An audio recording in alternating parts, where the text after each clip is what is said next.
বিসমিল্লাহির রহমানির রহিম। আসসালামু আলাইকুম ওয়া রাহমাতুল্লাহি ওয়া বারাকাতুহু। আজকের ভিডিওতে আমি আপনাদেরকে একটি তথ্য দেব। সে তথ্য অবশ্যই আপনাদের উপকারে আসবে এবং খুবই গুরুত্বপূর্ণ একটি ভিডিও আজকে হতে চলেছে। তো সেটা হচ্ছে মুরগির বিশেষ করে আমাদের যে সমস্যাটা হয় সেটা হচ্ছে মুরগির চুনা পায়খানা প্লাস তার সাথে সবুজ পায়খানা মিক্স এবং খুব পাতলা।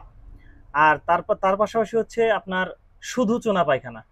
এই এই রোগটা হলে এটা হচ্ছে একটা ভাইরাস জনিত রোগ। এই রোগটা হলে কখনোই আপনাদের রোগ থেকে সারিয়ে তোলা বা রোগ প্রতিরোধ করা খুব কঠিনতর হয়ে যায়। তো সেই সূত্রে আমি এই ভিডিওটি নিয়ে আসা। এখান থেকে আপনারা শিখতে পারবেন কিভাবে এই রোগ থেকে একদম 100% পরিত্রাণ পাওয়া যায় এবং মুরগিকে পরিপূর্ণ সুস্থ করা যায়। ওইখানে দুইটা মুরগি রাখা আছে আমার ওই পাশে। নিচে হচ্ছে দেশি মুরগি বড় আর উপরে হচ্ছে লেয়ারের একটা বাচ্চা। তো এই দুইটার ট্রিটমেন্ট চলতেছে আলহামদুলিল্লাহ। নিচেরটা সুস্থ হয়েছে প্রায় 2 দিন ওষুধ খাওয়ানোর পরে সুস্থর দিকে, মোটামুটি মানে 70% সুস্থ হয়ে গেছে। আর ওটার একটু সময় লাগবে। তো আলহামদুলিল্লাহ সেই প্রসেসটা আপনাদের দেখাবো আজকে। দেখুন কি কি ওষুধ লাগে এবং কি কি ব্যবহার করি। তো এখানে আছে হচ্ছে অ্যামফ্লোরভেট নেবেন। এটা হচ্ছে 15 ml এর। এগুলোর দাম সহনীয় পর্যায়ে আছে, অল্প দাম 100 টাকা 120 টাকা।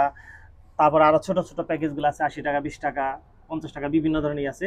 আর হচ্ছে রেনা পিএইচ বা আপনার পানির পিএইচ যে কোনো টাকা হইতে পারেন, শুধু রেনা পিএইচ না। আমি যেটা ছিল সেটা দিয়েই দেখাইতেছি এটা। আর তার পাশাপাশি হচ্ছে আরো কিছু ওষুধ আছে। এই চোনা পায়খানা এবং সবুজ পায়খানা খুবই ডেঞ্জারাস আমাদের জন্য। মুরগির রোগ, এই ধরনের রোগ হলে অনেকেই সারাতে পারে না বা পরে মুরগি মারা যায়। তো সেক্ষেত্রে আরো কিছু ওষুধ লাগবে। সেটা হচ্ছে এখানে দেখতে পাচ্ছেন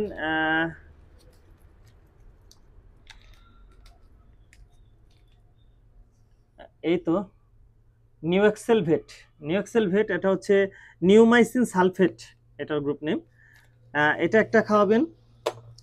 এটা হচ্ছে এগুলো সবগুলোই হচ্ছে আপনার কতটুকু পরিমাণে দেওয়া লাগে সেটা আমি দেখিয়ে দেবো পর্যায়ক্রমে।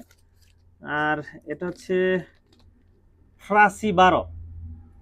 এই যে ফ্রাসি 12, এটা হচ্ছে অ্যান্টিভাইরাল, যে ভাইরাসের বিরুদ্ধে আপনার কাজ করে, সে অ্যান্টিভাইরাল। এটা হচ্ছে এই ওষুধটা নিতে পারেন বা অন্যান্য কোনো ভাইরাল জানিত অন্য পাউডারও নিতে পারেন, অন্য ওষুধ।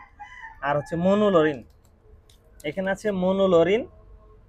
চোনা পায়খানার কাজ করে এবং অন্যান্য কাজ করে, বিভিন্ন ওষুধ এই জন্য লাগে একসাথে। এটা দিবেন অল্প করে। তারপর পাশাপাশি হচ্ছে সিএফসিন হচ্ছে সিপ্রোফ্লক্সাসিন।